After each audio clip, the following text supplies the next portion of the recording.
Good afternoon students. बेटा हमारा चल रहा है चैप्टर नंबर 11 क्षेत्रमिति और 11.2 के 8 क्वेश्चन हमने कर लिए हैं। उससे आगे के क्वेश्चन आज हम करेंगे एक्सरसाइज 11.2 क्वेश्चन नंबर 9। ठीक है, छोटी सी स्टेटमेंट है लेकिन सवाल थोड़ा सा बड़ा है, बड़े ध्यान से हमने करना है। एक ऊपर उठे हुए चबूतरा स्टेज है और वो ऊपर से अष्टभुज आकार का है, 8 भुजाओं का है। एक ऊपर उठे हुए चबूतरे का ऊपरी पृष्ठ, ऊपर का हिस्सा अष्टभुज के आकार का है, जैसा कि चित्र में आकृति में दर्शाया गया है। अष्टभुजी पृष्ठ का क्षेत्रफल ज्ञात करो। देखो मेरी बात सुनो, क्षेत्रफल आपको पता है, इसके अंदर की जितनी जगह है वो इसका क्षेत्रफल है।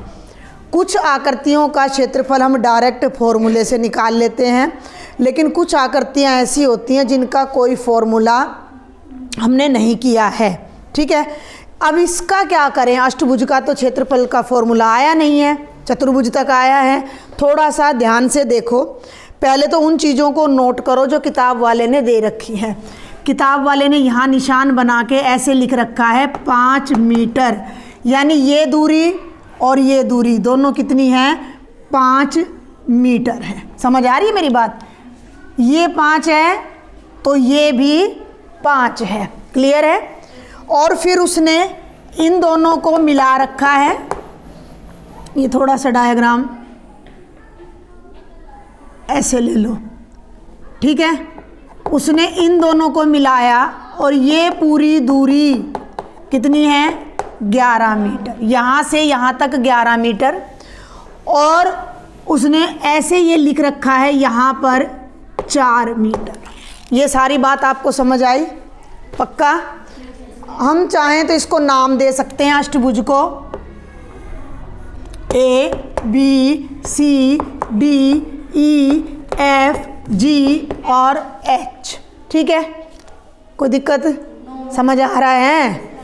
अब बेटा ध्यान से देखो, पहले इस ऊपर वाले हिस्से को देखो। अगर मैं इस ऊपर वाले हिस्से को दोबारा बनाऊं तो ये और ये GF, ये DE और ये आपका FE, केवल इस हिस्से को मैंने दोबारा से नीचे बनाया है। क्या ये यही हिस्सा नहीं है? पक्का? G, F, E और D, और ये दूरी कितनी है? 11 है। और ये दूरी कितनी है? 4 मीटर है। ये कौन सी आकृति है? कौन सी आकृति है? समलंब है ये। ठीक है, अब एक बात का आपने ध्यान रखना है कि ये जो अष्टभुज है ये सम अष्टभुज है।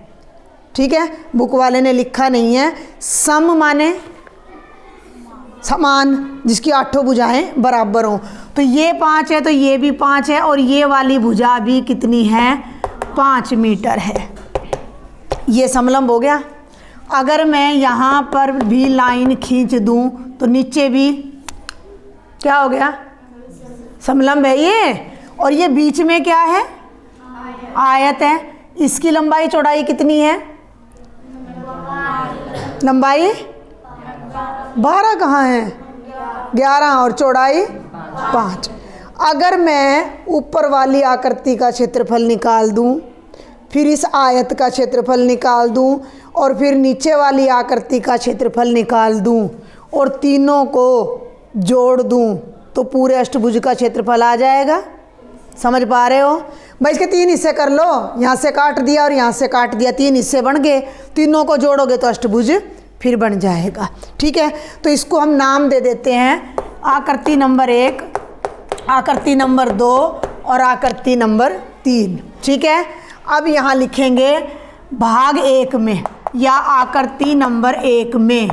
अब आप इसको लिखो EDGF एक समलंब है।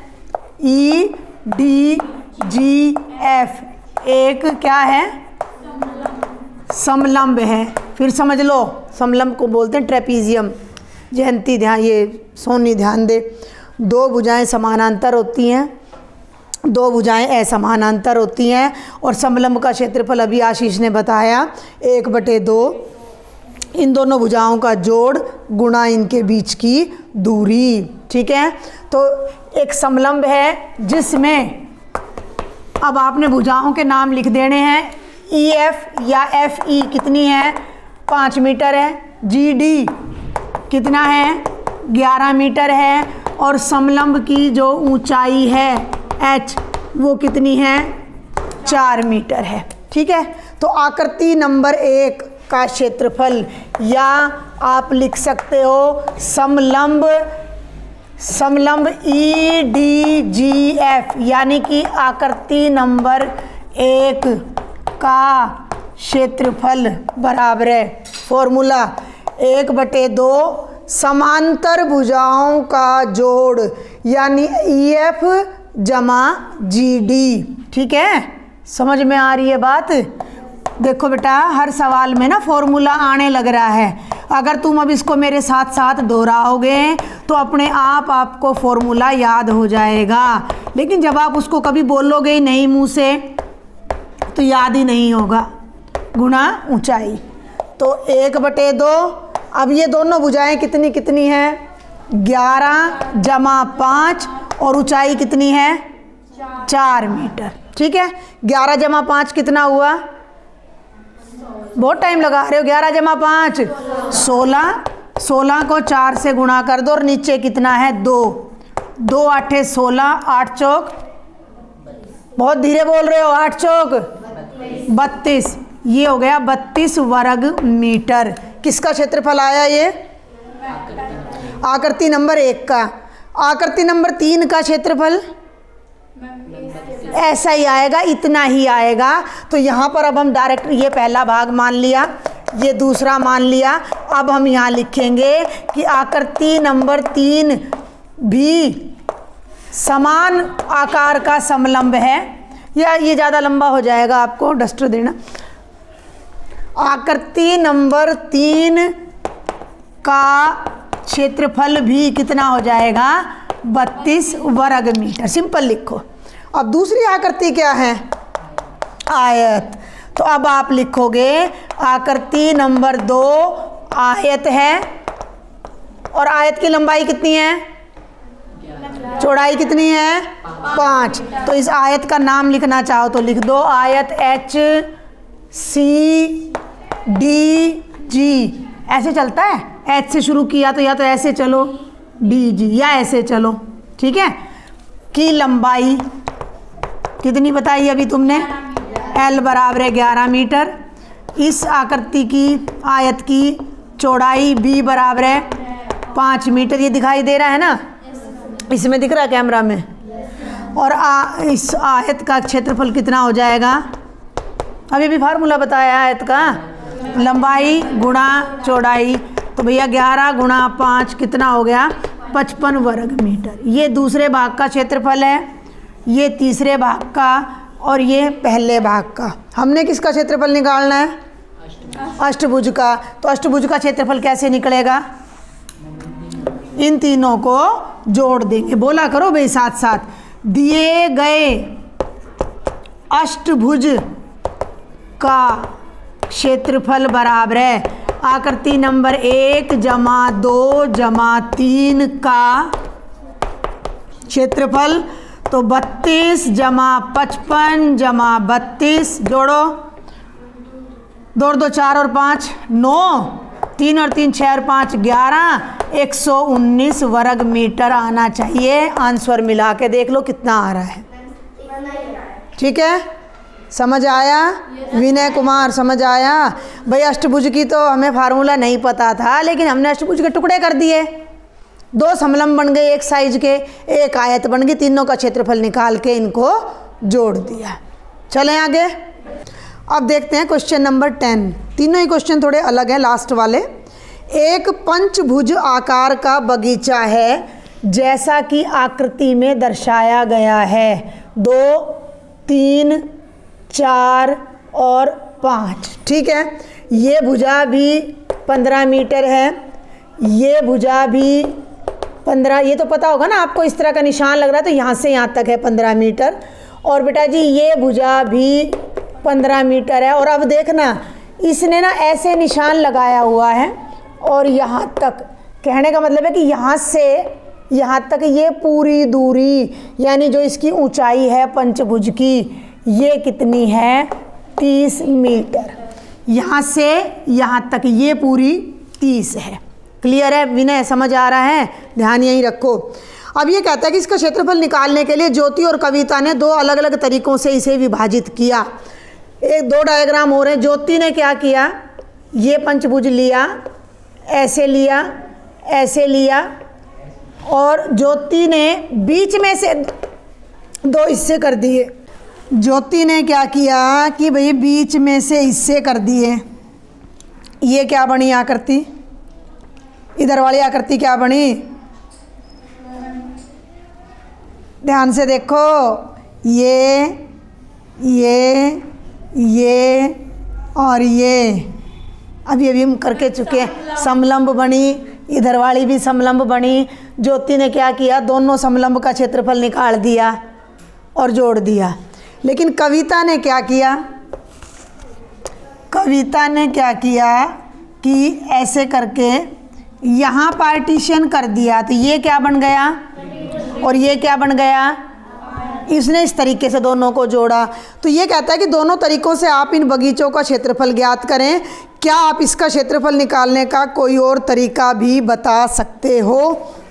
कोई और तरीका बाद में देखेंगे, पहले हम ज्योति और कविता के तरीके से इनका क्षेत्रफल निकालने की कोशिश करते हैं। ठीक है, सारा समझ आ गया? तो पहले ले लेते हैं ज्योति का तरीका। आपने भी इसी तरीके से 2, मतलब एक सवाल में कितने सवाल आ गए, 2 आ गए। ज्योति का तरीका, ज्योति ने चित्र बनाया है। अब ध्यान देना, ये भुजा कितनी है, 15 है। ये भुजा कितनी है, ध्यान दो, कितनी है, 30, शाबाश। और ये कितनी है, 15। तो ये पूरी है। जब बिल्कुल बीचों बीच करेंगे तो 15 का आधा, ये बन जाएगी 15/2 यानी 7.5। इस समलंब को सीधा करके दिखाऊं या समझ आ गया? ये दोनों तो समानांतर हैं, कहीं भी नहीं काटेंगी, ये काटेंगी। तो जब 2 भुजाएं समानांतर हों चतुर्भुज में और 2 असमानांतर हों तो वो समलंब बन जाता है। ठीक है, तो ज्योति के उसमें 2 समलंब बन रहे हैं। तो पहले लिख देना, ज्योति द्वारा बनाए गए चित्र में 2 एक जैसे समलंब हैं। ठीक है, 2 एक जैसे समलंब हैं। ठीक है, पहला भी उतना ही है, ये भी 30 है। ये टेढ़ी जा रही है लाइन मेरी ना, ये थोड़ी सी ऐसे सीधी आ जाएगी। ये 15 है, ये 30 है, ये वही 7.5 है। तो ज्योति वाला तो इस तरीके से हो जाएगा। तो हम पहले निकाल देते हैं समलंब 1, समलंब नंबर 1 का क्षेत्रफल। फिर वही आ जाएगा। फॉर्मूला क्या है, अभी अब तुम बोलोगे साथ साथ, बोलो। हाँ, 1/2 समांतर, हाँ बोलते रहो, गुणा ऊंचाई। बोलो एक बार, फिर बोलो दोबारा। यहाँ नहीं, यहाँ से शुरू करो।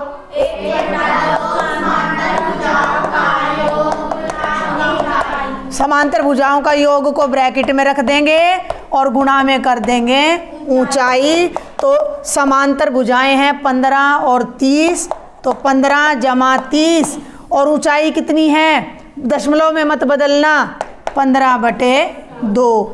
अरे ये पूरा 15 है, तो 15 का आधा करोगे तो 15/2 यानी 7.5। 7.5 मत लिखो, 15/2 लिख दो। 30 और 15 का जोड़ 45/2। बहुत धीरे करते हो कैलकुलेशन, जल्दी जल्दी किया करो। गुणा 15/2। क्या 2 से 45 और 15 कटेंगे, हाँ या ना? नहीं कटेंगे, ये विषम है, ये सम है, तो ऐसा ही लिख दो। 15 × 5 = 75, 7, 15 चौकू 60 और 7 67, 675/4 वर्ग मीटर। ये पहले समलंब का क्षेत्रफल आया। दूसरे का कितना आएगा, दूसरे का भी इतना ही आएगा। तो हम लिख देंगे समलंब नंबर 2 का क्षेत्रफल भी कितना आएगा 675/4 वर्ग मीटर। तो अब हम लिख देंगे पंचभुज का क्षेत्रफल बराबर है, इन दोनों को जोड़ दो, 675/4 जमा 675/4। जब दो भिन्न संख्याओं का हर समान हो तो ऊपर ऊपर वाला जुड़ जाता है। तो जब हम यहाँ लेंगे 4 लघुत्तम, ये दिखाई दे रहा है हैं? कैमरा में भी दिख रहा है। जोड़ो इनको, 5 और 5 10, 7 और 7 14 और 1 15, 6 और 6 12 और 1 13, 1350/4। ये 4 से भाग नहीं होएगा, कैसे पता लगा मेरे को? अगर किसी संख्या के अंतिम 2 अंक 4 से भाग नहीं हो रहे तो वो संख्या भी 4 से भाग नहीं हो, तो ये 2 से भाग होगा। 2 दूनी 4, 2 छिक्के 12, 2 7 14, 2 5 10, 675/2 दशमलव में बदल दो, 2 3 6, 2 3 6, 2 7 14, 2 5 10, 337.50 वर्ग मीटर। ये आ गया ज्योति के तरीके से पंचभुज का क्षेत्रफल। चलें आगे, हो गया यहाँ तक। अब आते हैं किसके तरीके पे? कविता। अब देखो कविता का ज़्यादा आसान है। कैसे, देखो ज़रा जल्दी से। अब ये हो गया ना यहाँ तक। मेरी बात बहुत ध्यान से समझना, मैं यहीं पे त्रिभुज बना रही हूँ। अगर मैं ये त्रिभुज ऐसे बना दूँ, बहुत ध्यान से देखना, तो नीचे तो क्या बन गया? वर्ग। 15 15, भाई ये 15 है तो ये भी 15 है, और 15 नीचे तो बन गया एक वर्ग। ऊपर त्रिभुज है, त्रिभुज का क्षेत्रफल क्या होता है? 1/2 गुणा आधार गुणा ऊंचाई। ऊपर वाले त्रिभुज को ध्यान से देखो, आधार कितना है, ऊंचाई भी पता है, थोड़ा सा ध्यान से देखोगे तो, बहुत ध्यान से देखो ऊंचाई। हाँ बहुत बढ़िया, बिल्कुल सही बताया आशीष ने।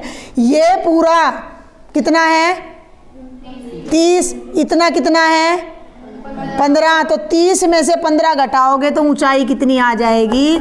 15। 15 आधार है, 15 ही ऊंचाई है, तो त्रिभुज का क्षेत्रफल भी आ जाएगा। ठीक है, अब मैं इसको 2 ही लाइन में करवा रही हूँ, आप थोड़ा सा अपनी नोटबुक में अच्छे से कर लेना। त्रिभुज की ऊंचाई बराबर है 30 घटा 15। तो कविता द्वारा निकाला गया क्या? पंचभुज का क्षेत्रफल। अब पंचभुज का क्षेत्रफल 2 हिस्सों में है, वर्ग का क्षेत्रफल जमा त्रिभुज का क्षेत्रफल। वर्ग का क्षेत्रफल बार बार आ रहा है सुबह से, आज तो हमने कई बार कर लिया। बताओ, भुजा गुणा भुजा या भुजा की पावर 2, और ये हो जाएगा 1/2 गुणा आधार गुणा ऊंचाई। भुजा कितनी है? 15, 15 का वर्ग, 1/2 आधार भी 15, ऊंचाई भी 15। 15 का वर्ग होता है 225, ये भी 225/2। इसके नीचे कुछ नहीं है तो हाँ, किसी संख्या के नीचे कुछ ना हो तो 1 लगा दो। अब लघुत्तम ले लो 2, 1 दूनी 2, 225 को 2 से कर लेना, 450 आएगा, जमा 225, दोनों को जोड़ोगे 675/2, उतना ही आ गया। 337.50 कर लो या 5 कर लो वर्ग मीटर। हो गया। अब ये कह रहा है कोई और तरीका भी है ये पूरी लाइन और खींच दो। अब ये 4 हिस्से हो गए, ये ज़्यादा बड़ा पड़ेगा, ये ज़्यादा बड़ा पड़ेगा भाई। ऊपर वाले त्रिभुज का निकालो, इस आयत का निकालो, इस आयत का निकालो, तो ये लंबा पड़ेगा। तो हम बता देंगे, उसको करके नहीं दिखाना है, आप बता देना कि हम यहाँ पर इस तरीके से भी, एक ये और एक ये, इस तरीके से भी हम पंचभुज को 3 हिस्सों में बांटकर इसका क्षेत्रफल ज्ञात कर सकते हैं। ठीक है, समझ आया? इस सवाल में 3-4 फॉर्मूले आ गए हैं, समलंब का आ गया है, वर्ग का आ गया है और त्रिभुज का आ गया है। ठीक है, तो ये किसी बच्चे ने भूलने नहीं है। लास्ट क्वेश्चन और देखते हैं। लास्ट क्वेश्चन है हमारी एक्सरसाइज का 11th, संलग्न पिक्चर फ्रेम के आरेख की। संलग्न माने साथ में ही आपको एक पिक्चर फ्रेम दिया गया है। देखो जैसे ही मैं बनाऊंगी ना, आपको आधा तो वहीं समझ आ जाएगा। आयत है ये बाहर से, ठीक है, और एक अंदर है आयत। ये ज़्यादा बड़ा हो गया ऊपर,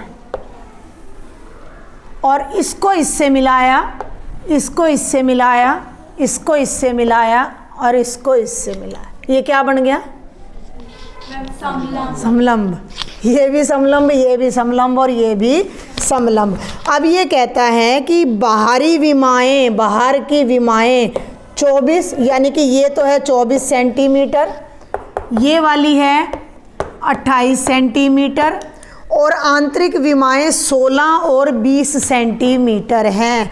यानी कि ये वाली भुजा है 16 सेंटीमीटर और ये वाली भुजा है 20। ये कहता है फ्रेम के प्रत्येक खंड का क्षेत्रफल ज्ञात करो। सबसे पहले तो आप लिख दो कि फ्रेम के 4 खंड हैं। फ्रेम के खंड माने, अरे खंड माने खंड खंड हो गया, टुकड़े टुकड़े हो गया। 1 2 3 और 4। तो ये लिख लेना कि खंड 1 किसके बराबर है? खंड 3 के। ठीक कह रही हूँ मैं? ये वाला और ये वाला बिल्कुल बराबर है, थोड़ा डायग्राम बनाने में गड़बड़ हो सकती है। और बेटा खंड 2 और खंड 4 बराबर है। तो असल में हमें 2 ही क्षेत्रफल निकालने हैं। एक और बात कही है इसने, छोड़ दी जो मैंने, यदि प्रत्येक खंड की चौड़ाई समान है, यानी कि ये चौड़ाई समान है, ये निकालनी है, ये तुम्हारा काम है। देखो मेरी बात को ध्यान से सुनो, इसको पकड़ लो। ये कितनी है? 24। ये कितनी है? केवल ये बच गया। ये कैसे निकालोगे? तुम सोचो, इतने में लिखती हूँ, जल्दी सोचो।